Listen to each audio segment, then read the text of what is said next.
क्या आप जानते हैं कि सीनियर सिटीजन्स यानी कि वरिष्ठ नागरिकों को भारत सरकार के द्वारा कौन कौन से अधिकार प्राप्त हैं?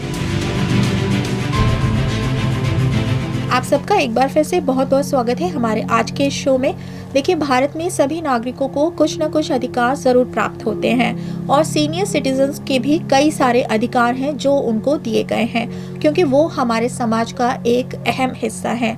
वरिष्ठ नागरिकों के अगर अधिकारों की बात करें तो इसमें जो भारत के 60 वर्ष से अधिक आयु के नागरिक हैं वो शामिल हैं। उनको कई तरह के अधिकार भारत सरकार द्वारा दिए गए हैं, जिनमें भरण पोषण, स्वास्थ्य सेवा, संपत्ति का अधिकार और जो अन्य कल्याणकारी योजनाएं हैं जो भारत सरकार के द्वारा चलाई जा रही हैं उनमें शामिल होने का अधिकार भी प्राप्त है।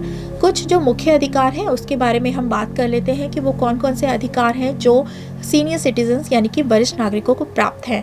जैसे कि माता पिता और वरिष्ठ नागरिकों के भरण पोषण और कल्याण अधिनियम 2007 के तहत वरिष्ठ नागरिकों को अपने बच्चों से भरण पोषण का अधिकार प्राप्त है अगर वे अपनी आय और संपत्ति से अपना भरण पोषण करने में असमर्थ हैं। तो सीनियर सिटीजन यानी कि वरिष्ठ नागरिकों को सरकारी अस्पतालों में मुफ्त या फिर कम खर्च पर इलाज करने की सुविधा भी उपलब्ध होती है। इन्हें अपनी संपत्ति पर पूर्ण अधिकार प्राप्त होते हैं। वे इसे किसी को भी दे सकते हैं, इनका जिनको भी मन करे वो उनको दे सकते हैं। अगर वे अपनी संपत्ति अपने बच्चों को देते हैं तो उन्हें ये सुनिश्चित करना चाहिए कि उनके बच्चों को उनकी देखभाल करने की जिम्मेदारी है।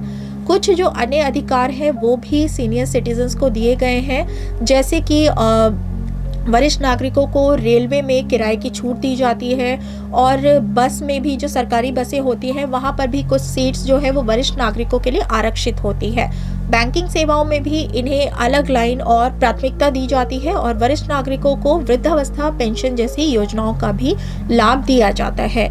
सीनियर सिटीजन्स को अपनी शिकायतों को दर्ज करने और उनका निवारण करने का भी अधिकार प्राप्त है और इनकी रक्षा के लिए भी कुछ अधिनियम बनाए गए हैं। 2007 अधिनियम के तहत इनको जो इनकी रक्षा का अधिकार है वो भी इन्हें प्राप्त है। तो ये हमने आपको बताया कि जो हमारे सीनियर सिटीजन्स हैं उनको कौन कौन से अधिकार भारत सरकार द्वारा दिए गए हैं। उनको शिकायतों के निवारण के लिए हर राज्य में विशेष ट्रिब्यूनल का गठन भी किया गया है और इनकी शिकायतों को दर्ज करने के लिए जिला मजिस्ट्रेट के पास SODO को भी नियुक्त किया जाता है। वरिष्ठ नागरिकों को विभिन्न रियासतों और सुविधाओं का लाभ लेने के लिए कार्ड भी बनवा लेना चाहिए, जिसके लिए उनको ये सारे लाभ पाना बहुत ही इजी हो जाएगा। तो कैसी लगी आपको ये जानकारी हमें कमेंट में ज़रूर बताइएगा और ऐसे ही कुछ जानकारी वाले इंपॉर्टेंट वीडियोस के साथ हम एक बार आपके पास फिर से हाजिर होंगे। तब तक के लिए धन्यवाद।